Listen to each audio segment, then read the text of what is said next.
this word soul conscious is given in opposition to body consciousness. So tonight I'm going to look at the comparison of those two, and so that we can understand a little bit more what it is. And then we'll also look at becoming soul conscious. As Christine was saying, this matter of soul consciousness is very key and central to the study and practice and the work of the Brahma Kumaris. So first of all, what do you think? Are you souls? Are you a soul? Are you a soul? There's two questions really. One is, are you a soul? Or the other one would be, have you got a soul? You are a soul. That's quite an interesting thing to think about, whether you are one or you've got one. So what do we say? I am one? A few people, they are a soul. And then how many people have got one? We've got quite a lot of don't knows. Quite a lot of don't knows. Okay, so let me talk a little bit more then in that case about how we in Brahma Kumaris have learned what the soul is. And you know that from Christine, I've done a lot of work on the Gita, which talks about the soul quite a bit. And so there's a number of criteria that must be fulfilled in order for something to be a soul. And first criteria is that it is not material.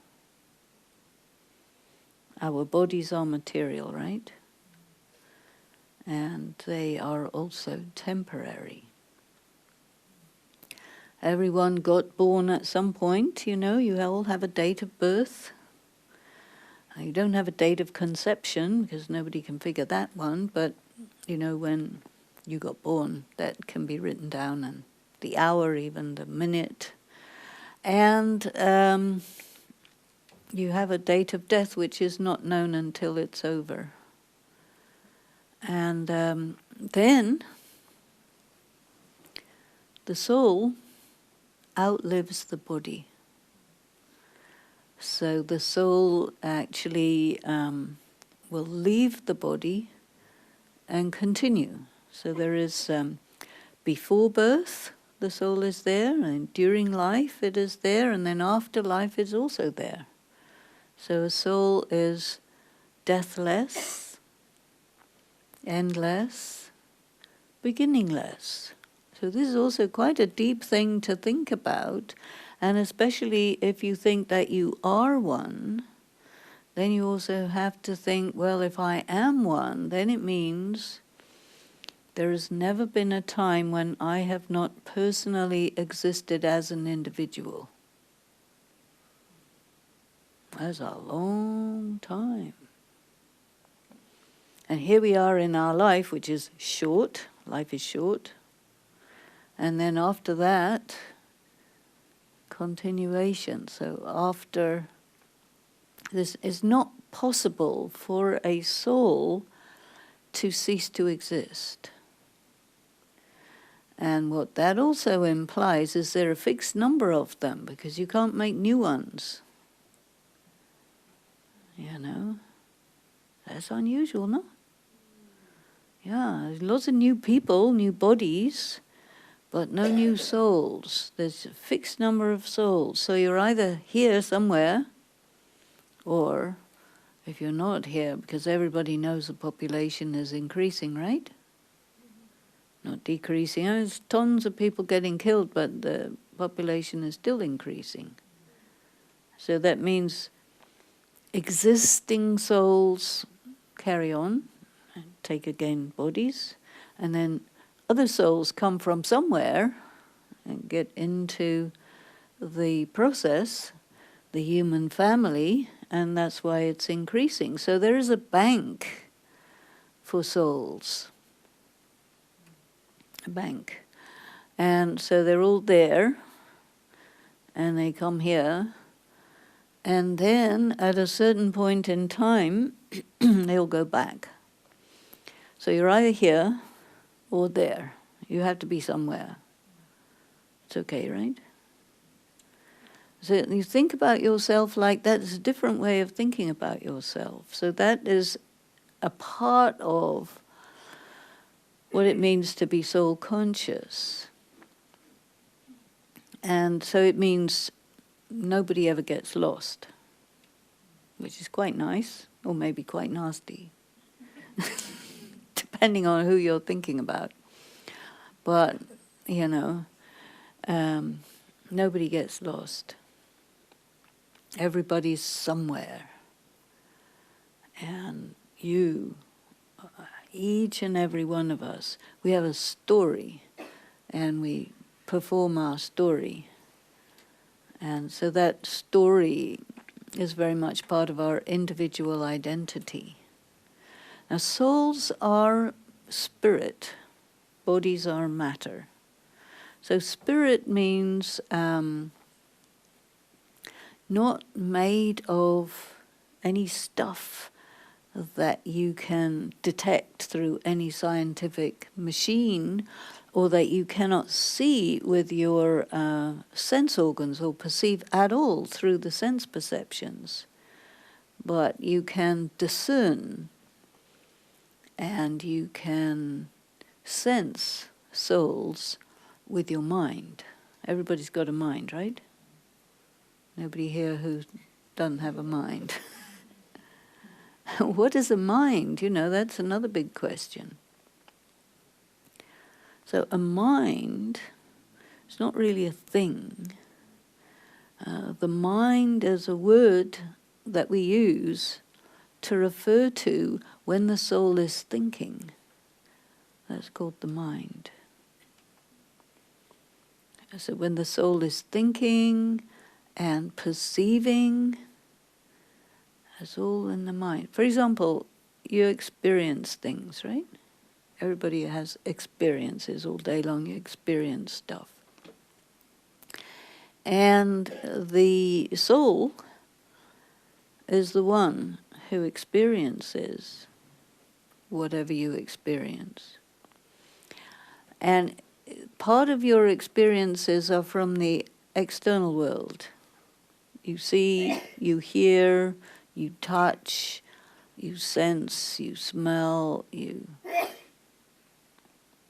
all these sensory data goes in to the soul and hits it at the mind. So the mind is like an instrument which collects sensory input. And then there's another thing that comes into your mind, which is memories. And the mind also operates by association. So, you know, yesterday I was doing something about fear.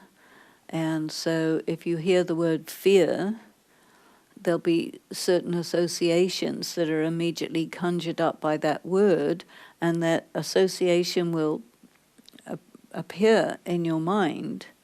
And that is also something that happens in the mind. So here am I sitting in front of you, and you will see me with your eyes. If you close them, you won't see me, but I'll still be here. And then you listen to me through your ears. You cannot smell me or touch me so far. And so you're just using sight and sound. And the impression of me is coming into everyone differently. So you have different angles, a different amount of attention, it all varies. But the experience of me in you will be actually occurring in your mind. And we don't normally think about that, do we? But, you know, when you look at it in terms of these concepts, you find that, yeah, experiences occur in the mind. And then when that particular event that you're experiencing is finished, then it becomes a memory. And you either remember it for a long time or a short time, depending on how interesting, how impactful, you see. Consciousness. So consciousness is, in a way, another word for the soul, because the soul is conscious and the body actually is not conscious. But anything material responds to whatever is conscious. So, for example, if you experience something which makes you feel very sad, it can produce salty tears. If you experience something which makes you laugh a lot, it'll produce tears, but they'll be sweet. So there's some sort of chemistry going on in the body that you can associate very clearly with whether it's a positive or a negative or a sad or a funny experience. And if you get like very afraid or shocked, you will have a bodily impact in that your blood pressure will change, your pulse rate will change, your heart rate will change. So the soul and the body are absolutely symbiotic. They're working together all the time. And part of our study is to dissect all this and see what is doing what, and how does the soul and the body work together, and then to identify the self with the conscious part. What do you think? Does that sound right? Are you a body? Or do you have a body? You have a body, right? And you got it at some point, and then you have it, you're enjoying it or not, as the case may be. And then after some time, it ceases to function adequately, and then the soul will leave the body, and then when the soul is not in the body, then we say, there's a dead body. You see, so the life, or the animating force, is the soul. And then we say, that's me. I animate this body. I see through these eyes. Your eyes don't see. You know. You need them. They're instruments for seeing. But they're like cameras. They don't take the photograph. You take the photograph. You decide, I look over here, or over there, or whatever. So your focus of attention is something that is decided by the conscious self. So I, the soul, decide to look at this person for this amount of time, for whatever reason, you know. So we go through life doing all these things, but really not very consciously. And when we are sort of not conscious of what we're doing, we are what I call down on the material level. So I use the word down and up. So when you are very aware of yourself as a soul and you pull yourself up to a kind of higher level of consciousness, that we might say that's more soul conscious. You see what I'm saying? But these are very subtle differences in language. Doesn't matter what language you speak, but language was created by people in the consciousness of the body. And this is why a language, and certain languages like German language, you have der, die, and das. You have masculine, feminine, and neutral. In French, you just have masculine and feminine. In English, everything's all one thing, so it's easier. But, you know, a person, when you think of a person, you say this is a man or this is a woman. And any form you sign is all about your body. They never ask you questions about your soul. It's too subtle.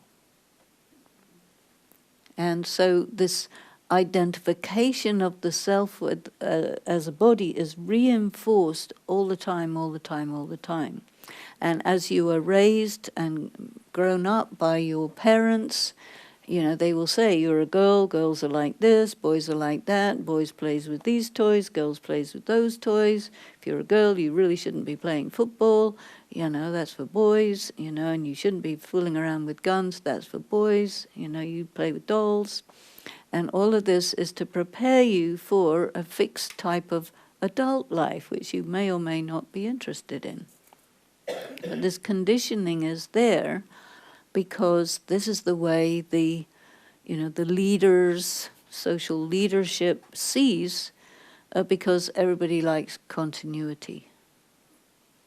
So they will say, you get born, you go to school, you do this, you do that, you get some education, you get married, you have children, and the whole thing goes on indefinitely.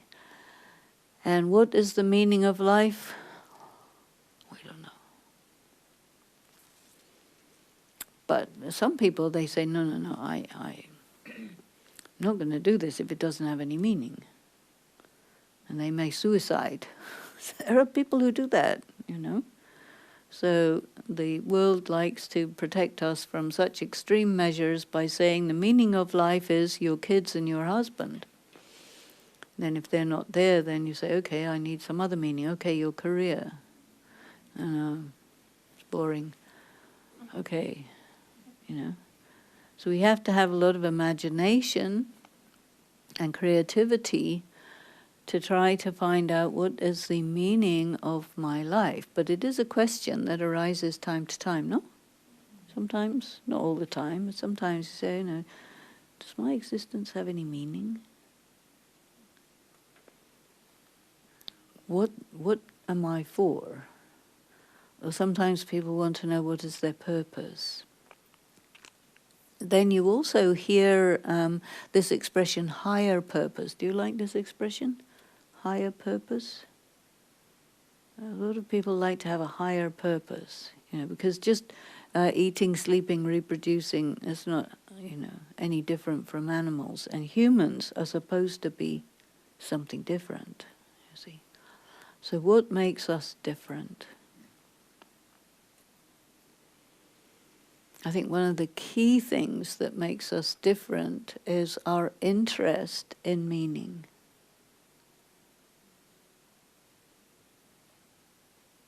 And one of the things that is said for the purpose of life is happiness. Do you like happiness? And then happiness is a very subtle thing. You don't really know what exactly that would be. Another word for it, which I think is quite a useful one, is fulfillment. Do you like this word, fulfillment? So what is it that makes you fulfilled? There has to be love. There has to be depth. There has to be a sense of wonder.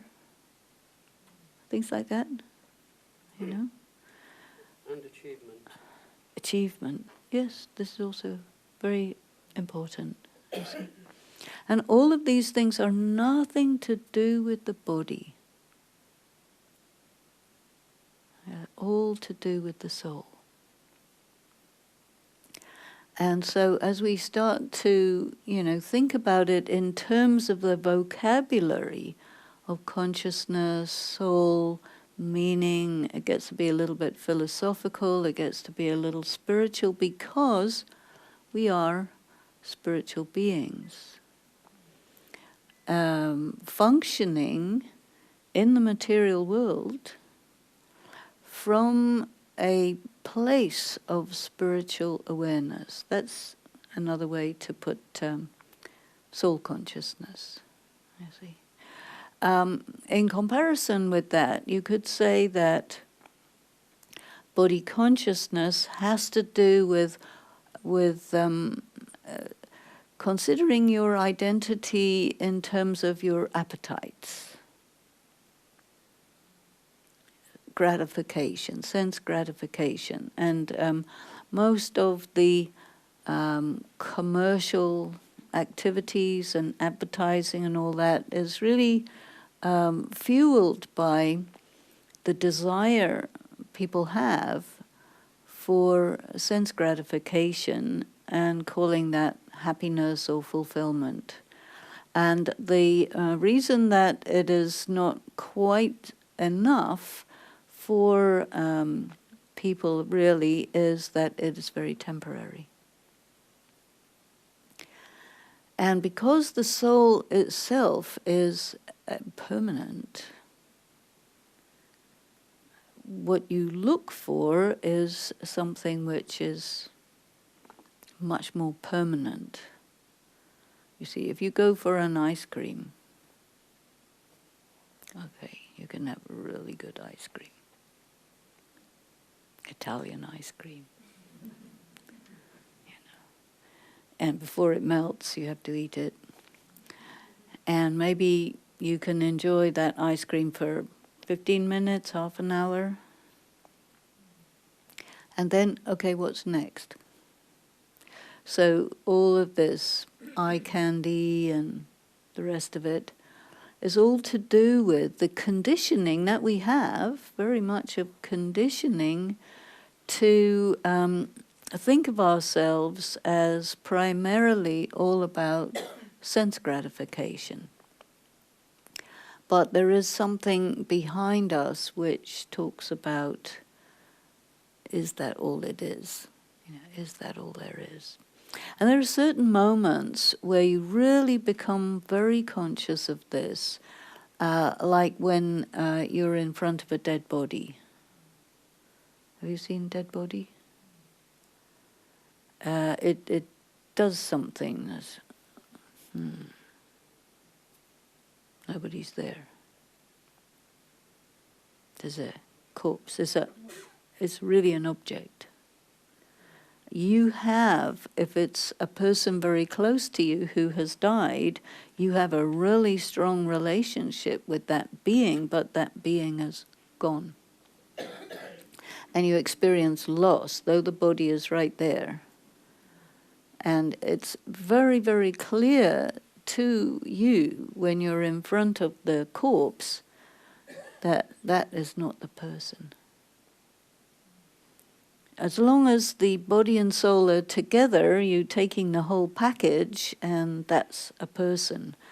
But this moments like this make you really viscerally know that, yeah, the person is gone. So that means the person truly is invisible. Body is visible. So when you ask yourself this question, who am I and what am I? It's a difficult question to answer because you're talking about something which is intangible, which is invisible, which is real, but which escapes your grasp. And so this preoccupation with soul consciousness that we have here is to be able to get onto the level of the soul and live on the level of the soul. That our relationship with matter is actually quite different. And so in my language, I say we have to be up and not down. So a higher type of consciousness. It's as if you have two possibilities. You could be operating from the brain, or you could be operating from the soul. So when you're operating from the brain, it's all about sense perception. It's all about linear time. It's all about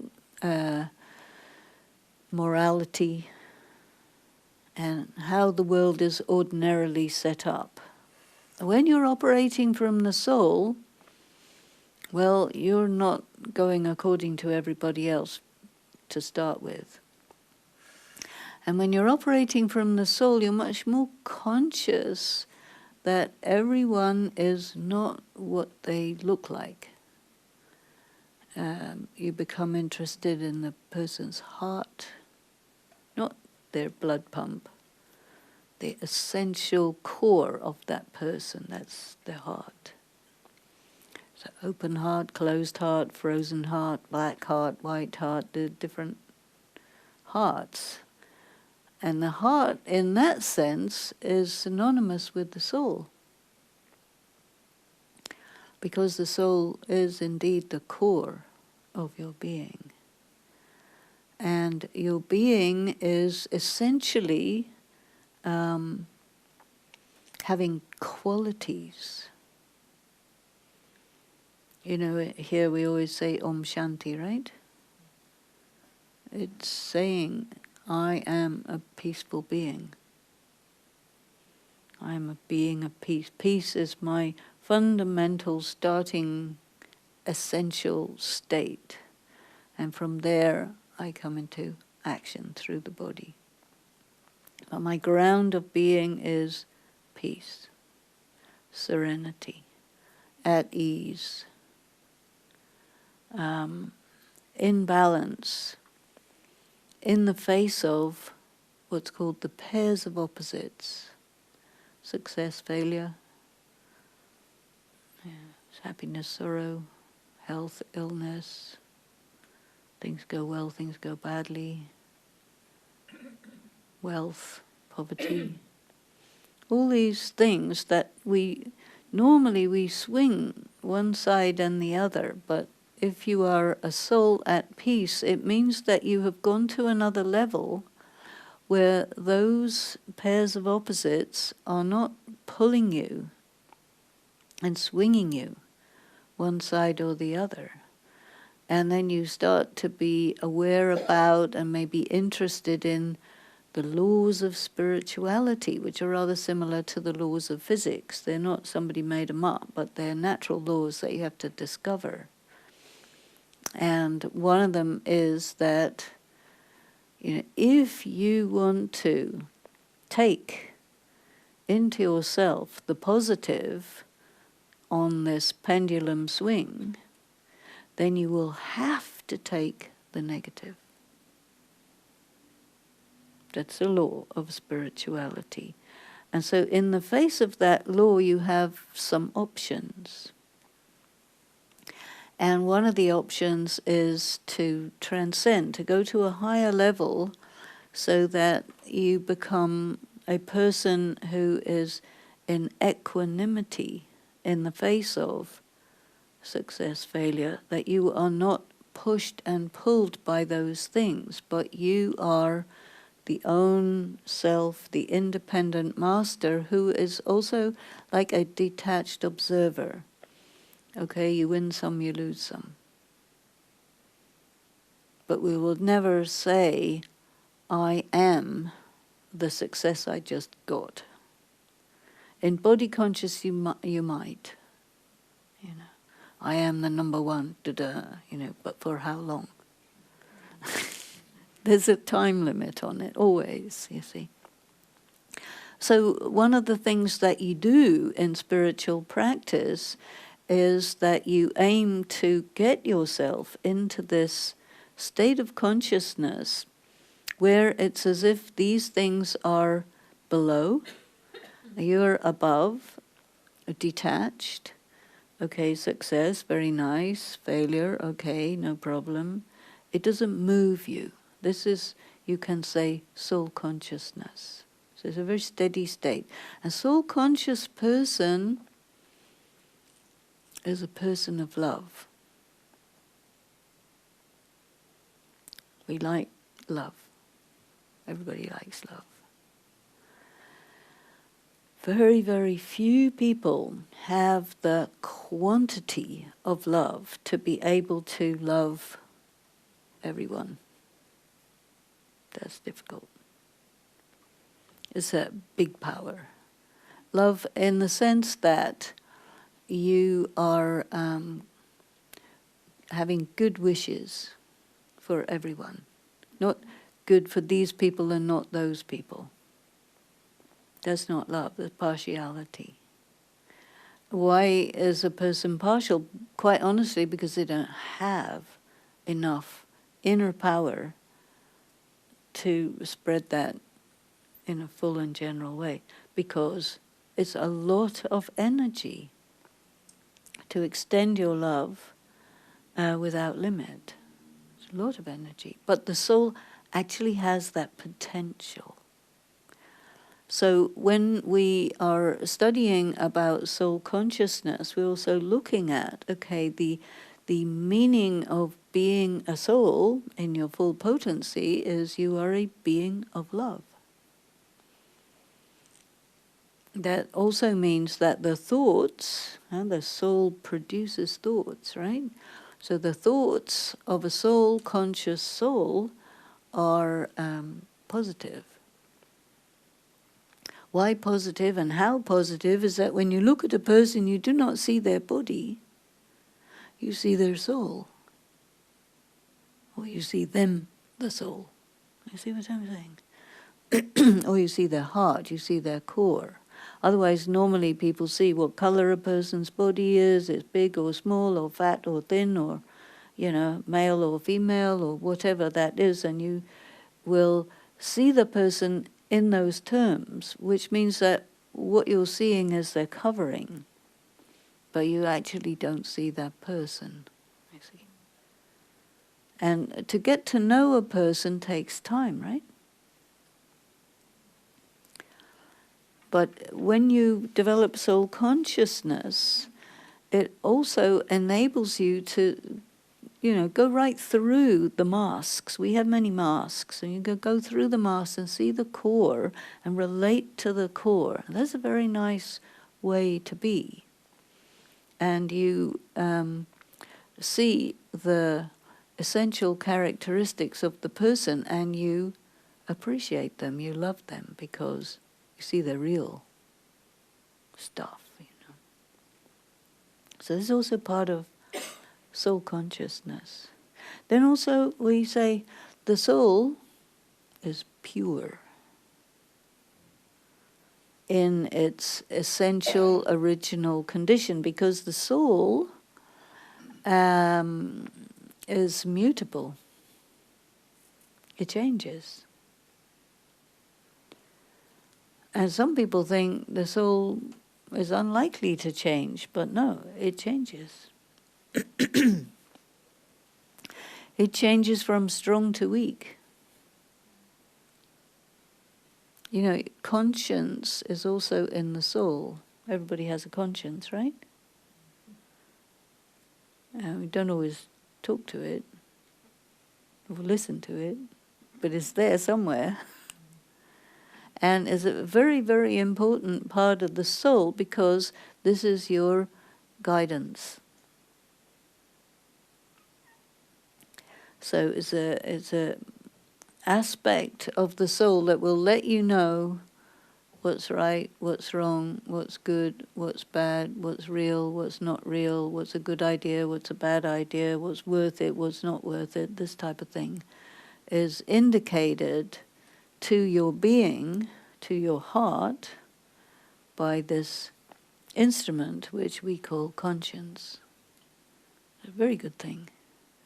But some people don't really, or sometimes you even hear it said this person doesn't have a conscience, right?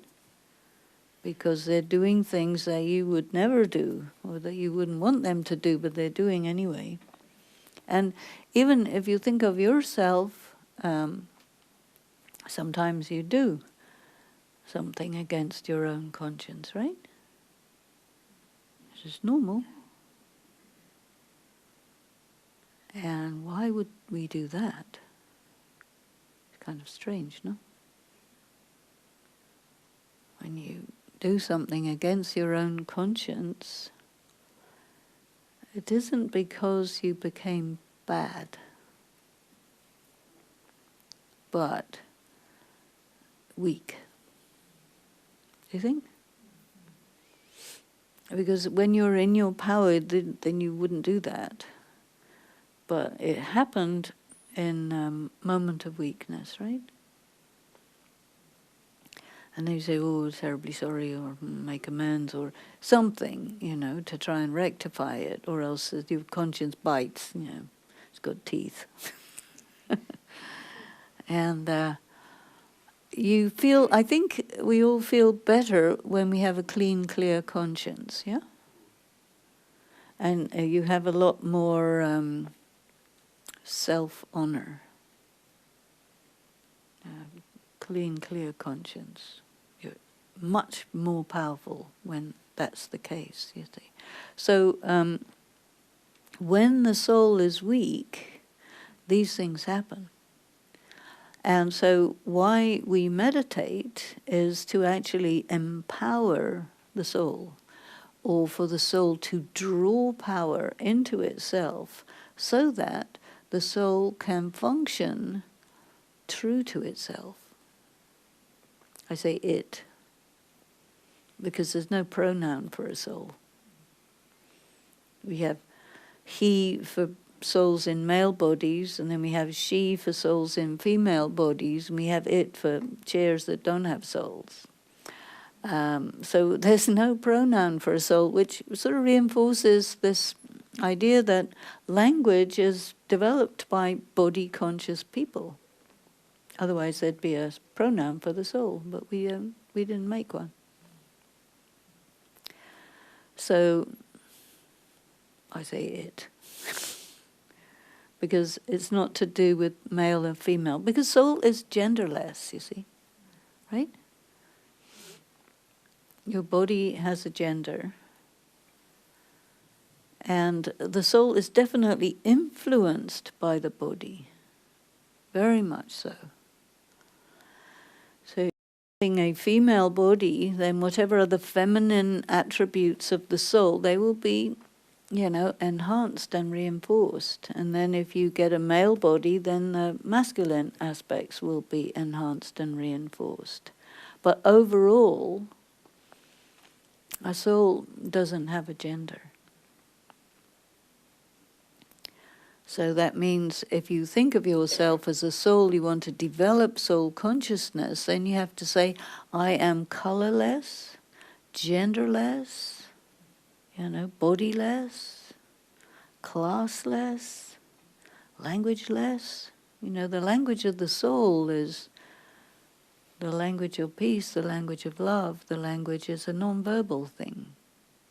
If you're a good poet, maybe you can do it, but, Most of us are very limited by the huge effect of body consciousness or material consciousness that has been influencing us culturally, historically, for thousands of years. So here we are saying, oh, you know what? I'm not a body. Oh, yes, you are. I don't have a race. Oh, yeah, you definitely do. No. I don't have a race. I don't have a color. That's different, you see.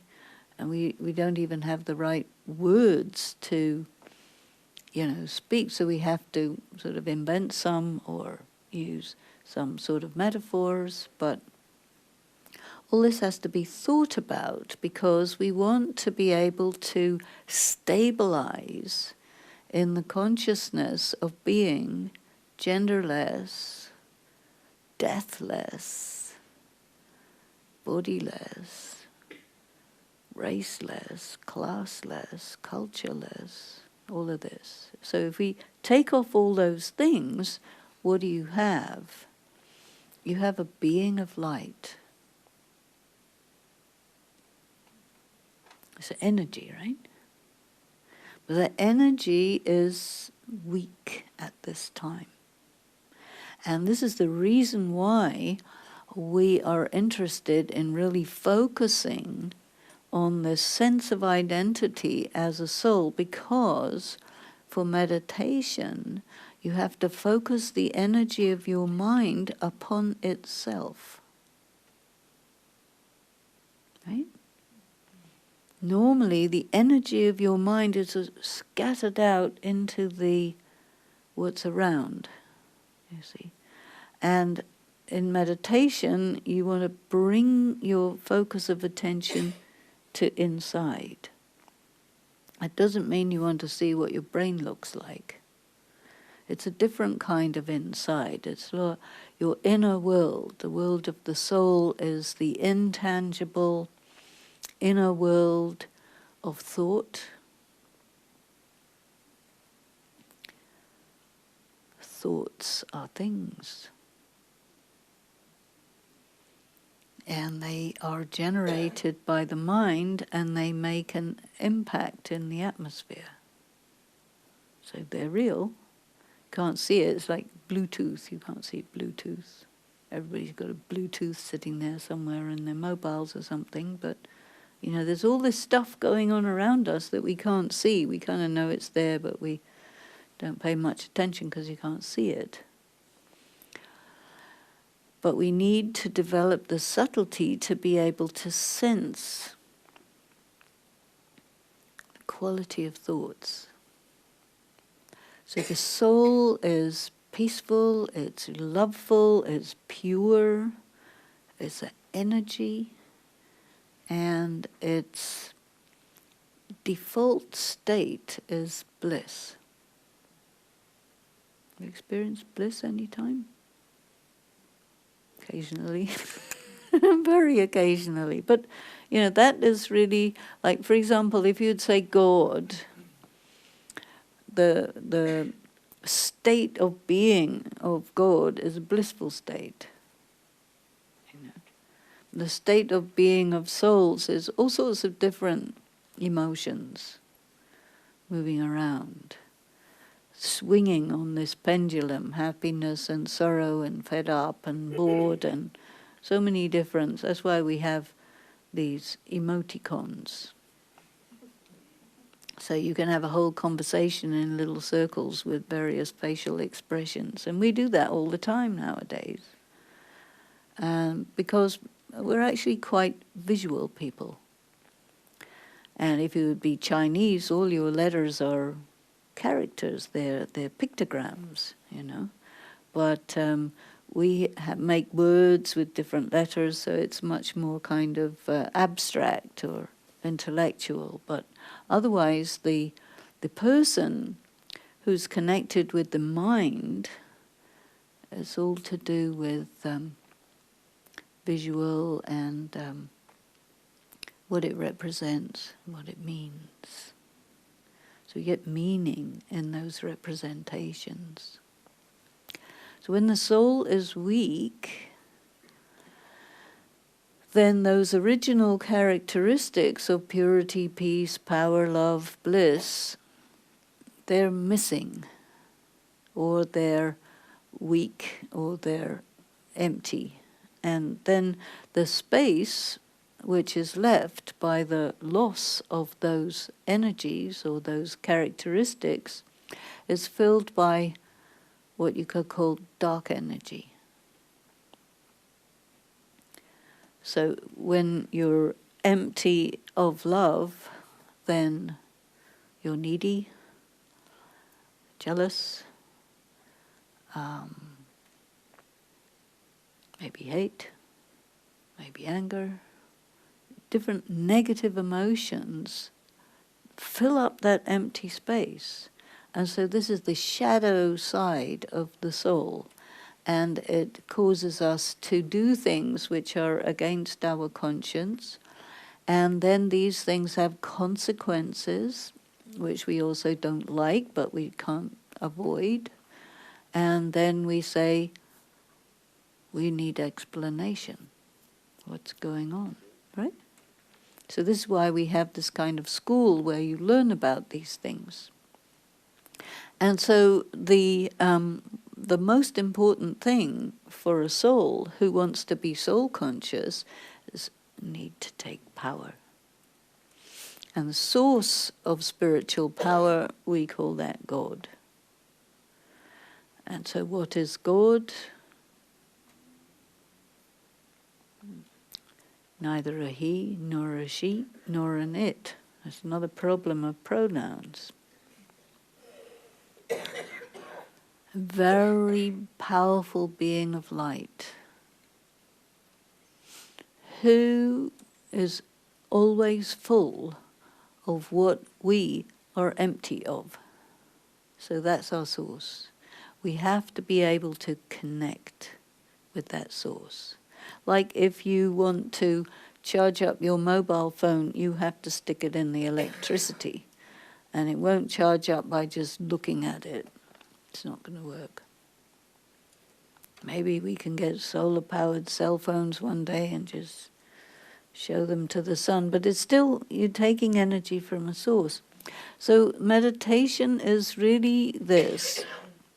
We have to bring ourselves from this lower state of consciousness, material state of consciousness, up to a higher level, where we are really conscious and feel, I am genderless, I am bodiless, I am raceless, I am cultureless, I am languageless, I am a being, a pure, peaceful, powerful, loveful being of light. And you have to get to that, if you go up, you kind of can.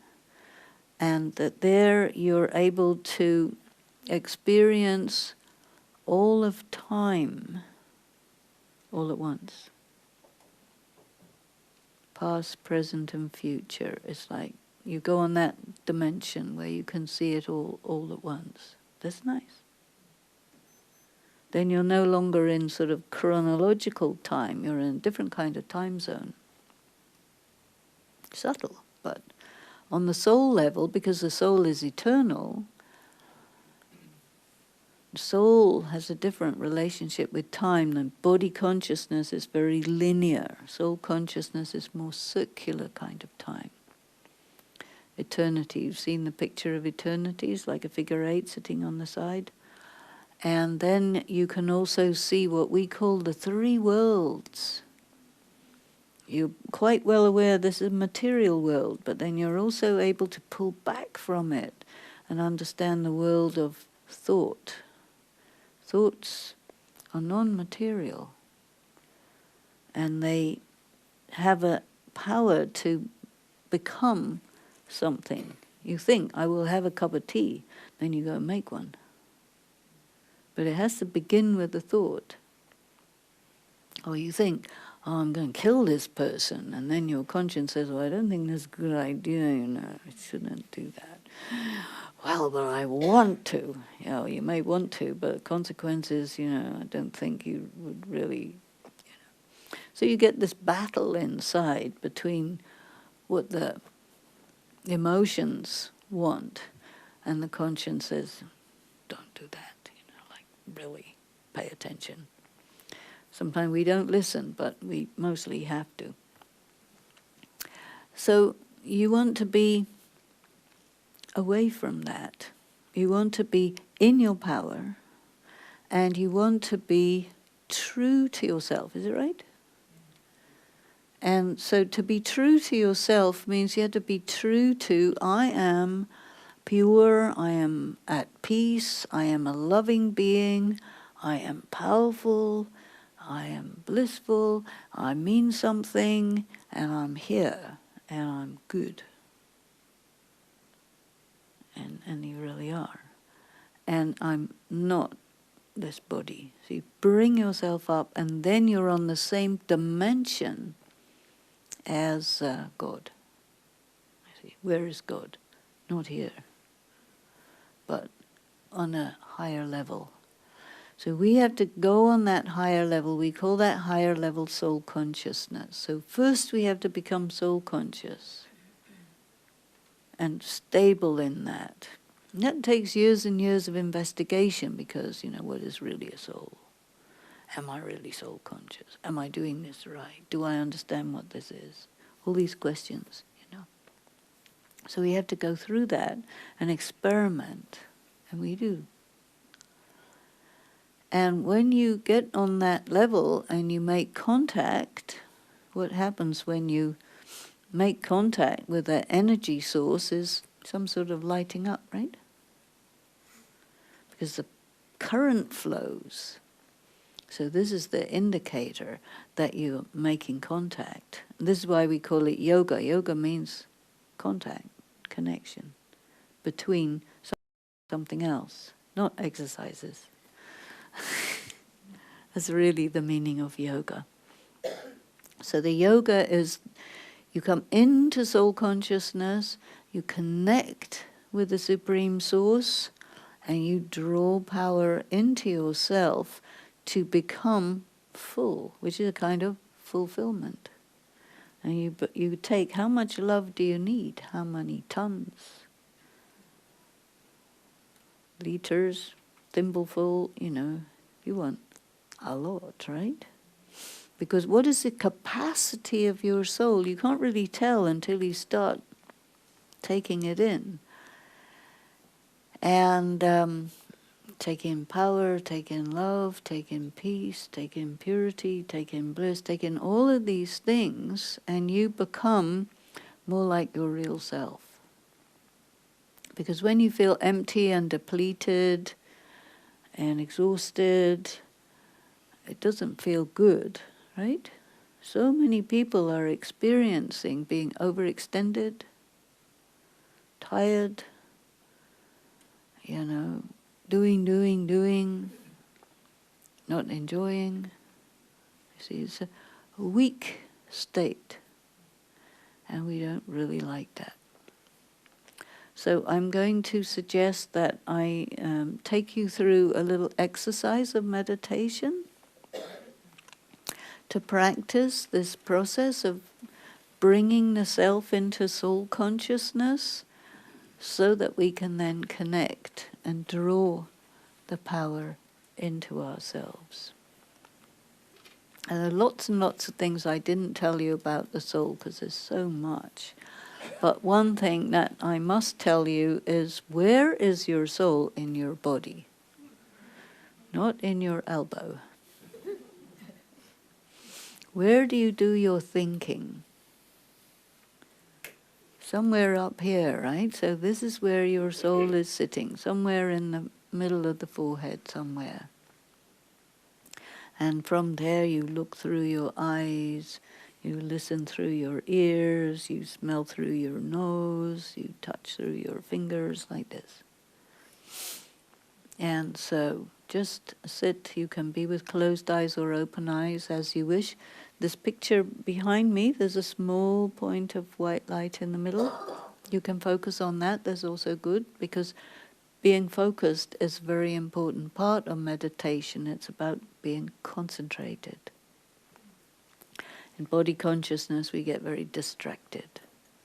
If you close your eyes, you actually defocus your mind, so some people like it better closed eyes, but anyway, it's up to you. So, first of all, just feel the energy of your being throughout your body. Just feel it.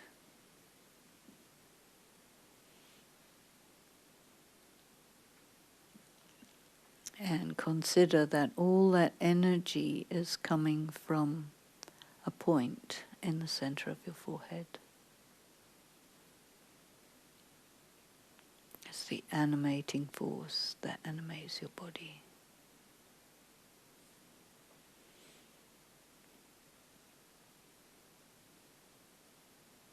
And let yourself be very aware of that point of light.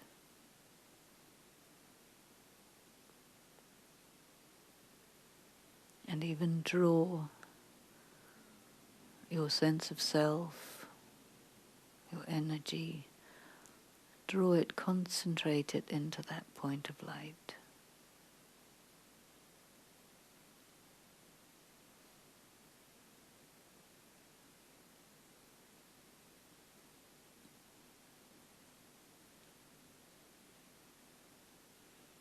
And let yourself feel that your body is truly an instrument,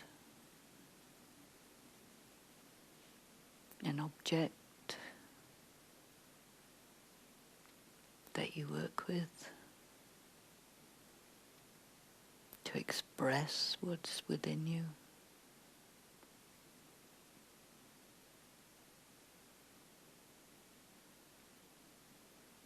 And to experience the material world.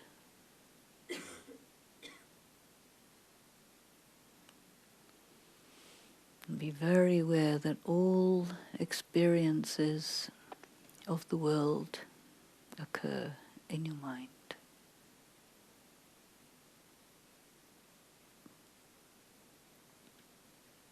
Be very connected with your mind.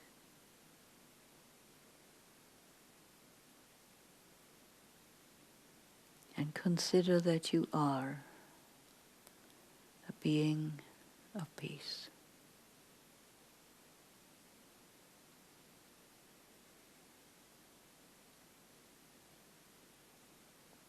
Independent of your body.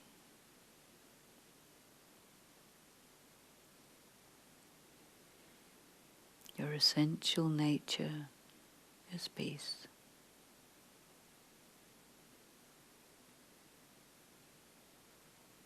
And you are light.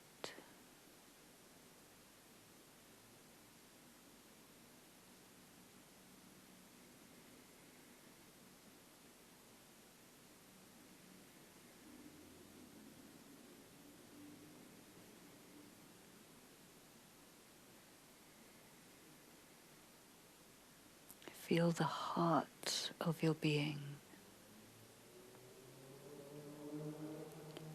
a golden heart, a loving, pure, white heart.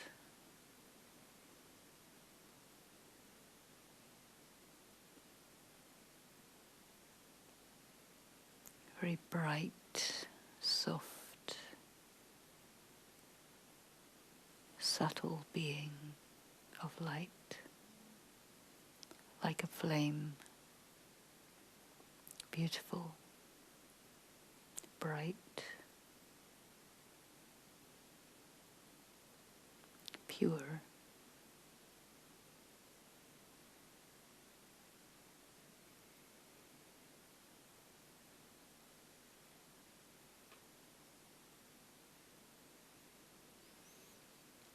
And become aware of a powerful presence not far away from you.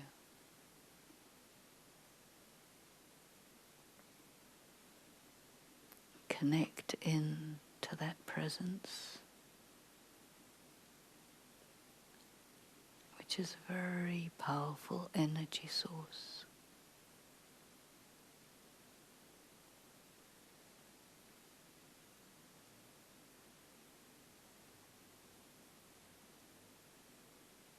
It's the mother, father of the souls.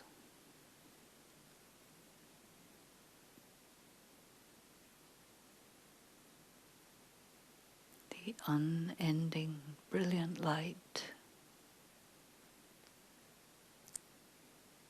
full of power. Be near to that and draw that into yourself. That power to be your real self.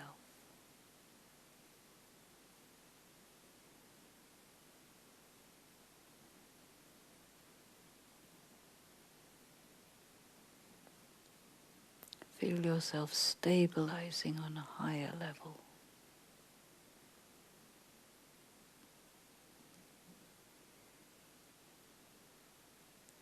Beyond the everyday world, in a dimension of light.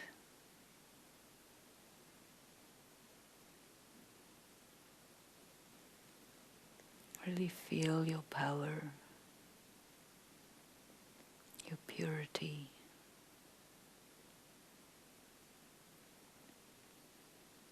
And as you get very stable, you begin to taste the bliss.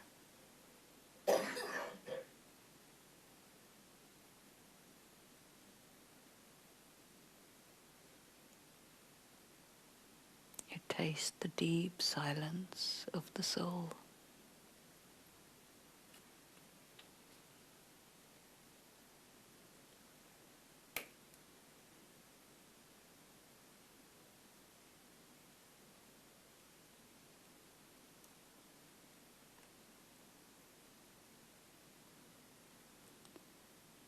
Then let yourself gently reconnect with the everyday world.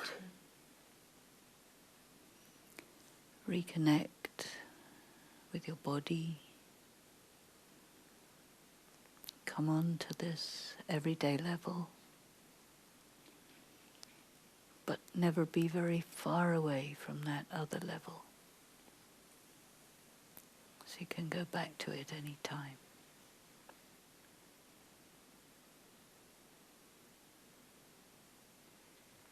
Om Shanti. So did you get a sense of what soul consciousness is? Could you feel yourself going to this other space and then coming back again? Because this is something we need to be able to go and come at will.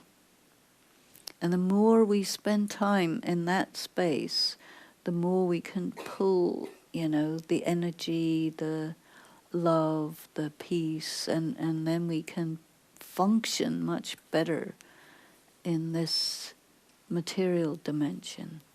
Yeah?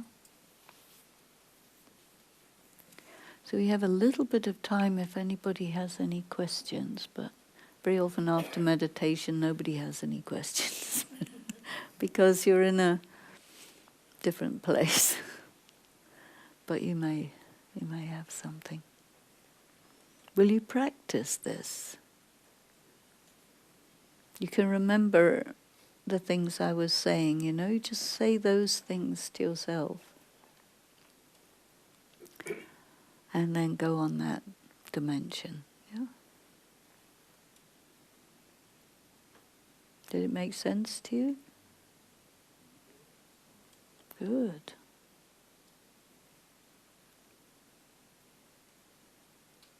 Meditation is so good, it takes away everybody's questions. Then we say, do you have any questions? But you do. Okay. Just for the recording, thank you. Thanks. On BBC News today, it talked about 25% of young women having mental health issues. Yeah. And when I was reading that, it made me think about the impact of social media and the impact of, international brands and, pop stars, all of that sort of thing. And it sort of filled me with a real sense of sadness that, what we're doing here today is almost like the opposite of that, and it's the cure for it, and that so few education authorities around the world sort of really open up to that possibility. Yeah, that's absolutely right. But this mental health thing, it's been like that for a long, long time. But it's getting talked about, or not all the time, but today. But there are other statistics. I've been working on some stuff over many years, and in around 1995, which is a good long while ago, there were statistics being bandied around like 94% of women have been molested, assaulted, raped, harassed by the age of 13 by people very often in their own family over the age of 18. And that also affects someone's mental health, someone's emotional stability, and so on. So we live in a culture globally where, all of us, men, women, children, animals, everything, is sort of at risk and targeted by all kinds of things you mentioned, social media and so on. So just being alive is not easy. And we need so much strength just to get through the day. you know.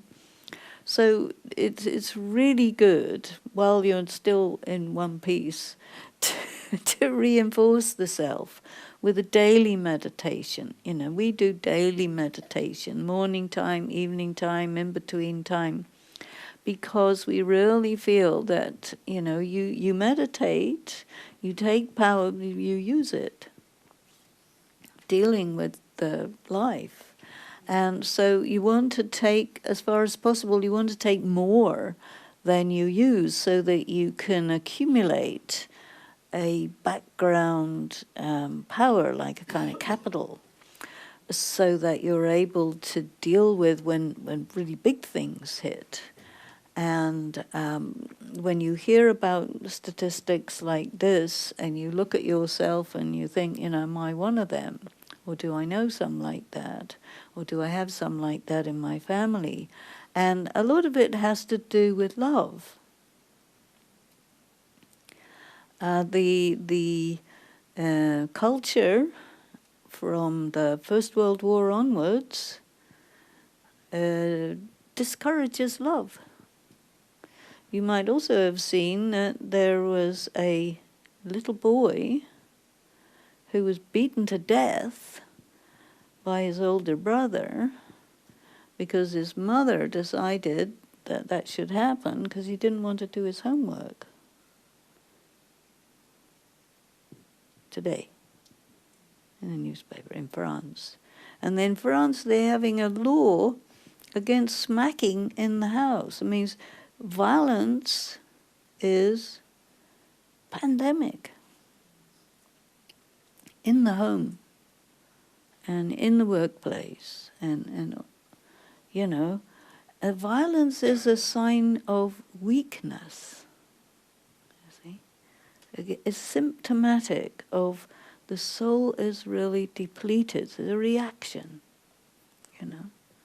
People come under different kind of stress. Otherwise, if you say to any mother, do you think you should get your child beaten to death? They'd be horrified, right? How many of you are mothers? There's quite a few, right? Yeah. I mean, what is this? So the circumstances that we are in, I think it's very difficult. People don't even know how to love. Yeah? Because it's all about stuff, you know, there's, you've got to have things, you've got to be top of the class, you've got to this and you've got to that, and in the process, all the spiritual components get eroded and lost. And so here we are, we got climate change, global catastrophes of one kind or another, and what do we need is those components that come from that source. But what's difficult is to go from the body consciousness, the material consciousness, where you're really disconnected from that, to the soul conscious, where you are close. And so this is what really this evening is all about, is knowing that it's really a two-step process. First, we have to bring ourselves up to that higher level of consciousness and be in the awareness of I am the soul, and really think about what that means and stabilize the self in that feeling. You got the feeling in the meditation, right? Very pure, peaceful, subtle, light state, you know, because everything about the world is bringing you down. So you have to resist that and then make the connection, pull the power. And it's very subtle. So here we practice it, we teach about it, we study it on all these things, so that we can protect ourselves and maybe even create, you know, you create an atmosphere when you do this. And so when you meditate at home regularly, you're going to create an atmosphere in the home so it becomes like a protective place. And that's really nice, because even if you go out in the world, but you can come home to a spiritually nourishing place, because you're sustaining that atmosphere with your meditation. And you can also, if you sit somewhere particular at work, you can, create an atmosphere there. And people will like to come and sit there because it's nice here. I like it here. It's nice here. What's nice about it is a good feeling, because it corresponds to the soul. And the soul is hungry, suffering, all of this, So we have to care for ourselves and then try to build it so that it can be extended to other people, because not everybody is going to sit down and learn how to do this. There's a few people who will do it, but then once you know how to do it, to extend it is a good thing to do. Yeah. Thank you. Left you holding it. Anybody else want to ask anything? Here we go. Hi. Hi. Why Yeah. not? Why not? Could you expand a little bit on the difference between conscience and conditioning of like the law of the land, your spiritual upbringing? Because sometimes we say someone doesn't have a conscience, but is it necessarily their conditioning? So just a little bit on that. Well, to me, your conscience is you. There's a little fellow inside. I don't know how many people there are inside your head, but one of them is the conscience. And it's all part of you, but it functions like some other person, because there's some other person in there who says, no, I don't agree. So there's different bits of you having different ideas. But the conscience is definitely what we also call in Raj Yoga, we call the intellect. But it's the part of consciousness that can tell the difference. The mind, I'll give you a little experiment, do not think about a green apple. What happens? Think about a green apple. So the mind doesn't know yes or no. But the conscience is about yes and no. Do it, don't do it. It's okay, not okay.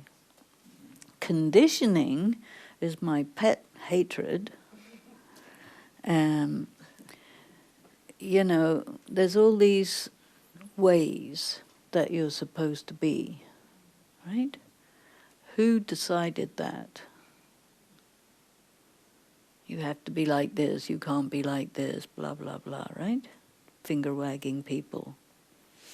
So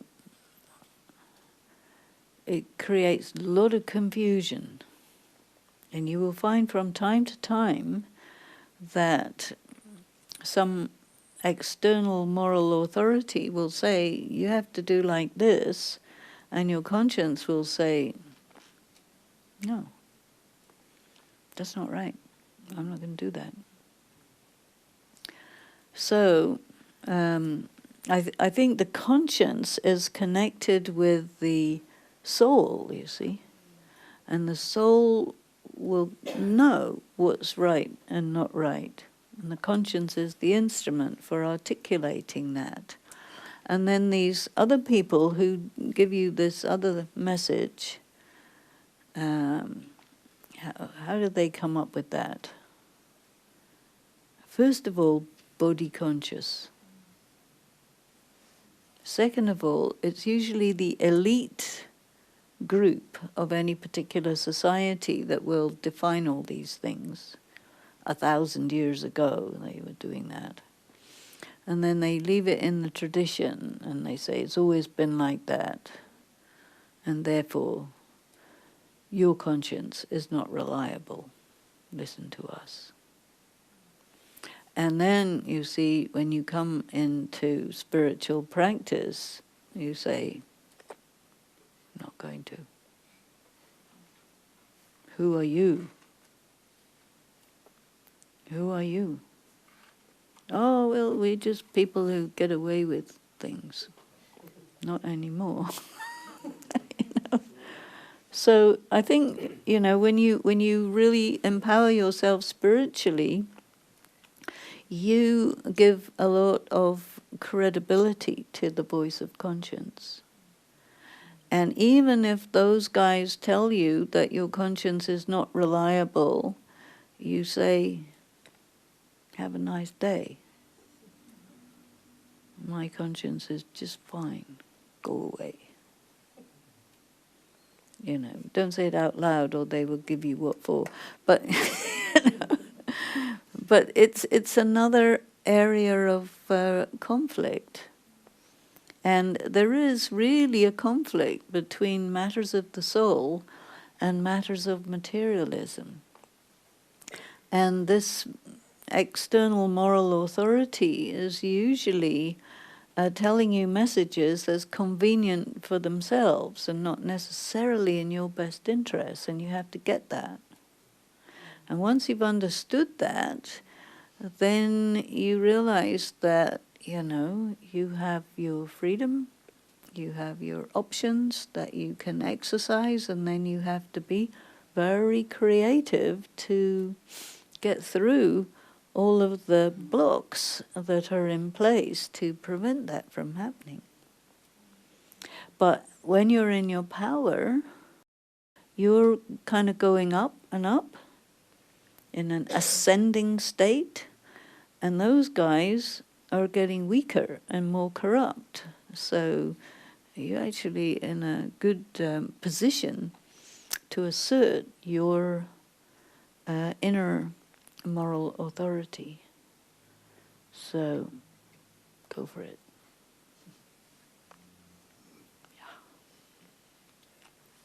Okay, I think this might need to be the last question, but as I said, Denise is going to be downstairs, if anybody would like to talk to her downstairs. Great. Thank you. Sorry, you can go for Esther. I was thinking one of the nasty things about, let me rephrase that, one of the tricky things about addressing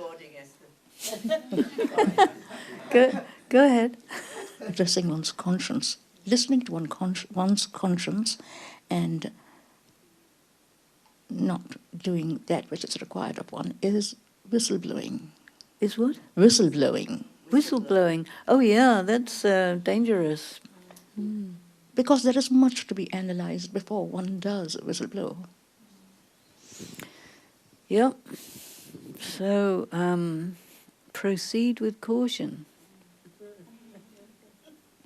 But you know that there are many things that you can do, and you can begin to establish a way that starts to get picked up around you, you know.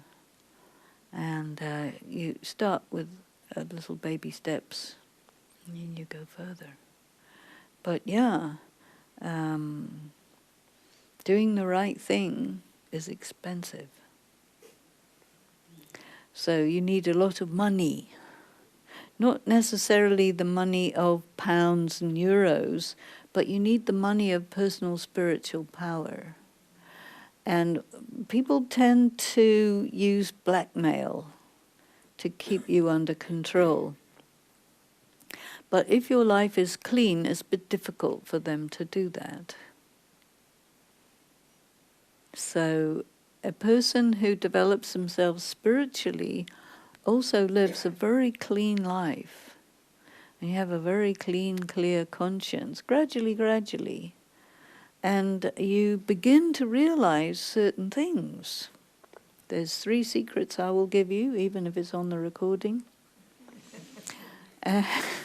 One is, nobody can kill you. Even if they destroy your body, you say, I'll come and haunt you, so watch it.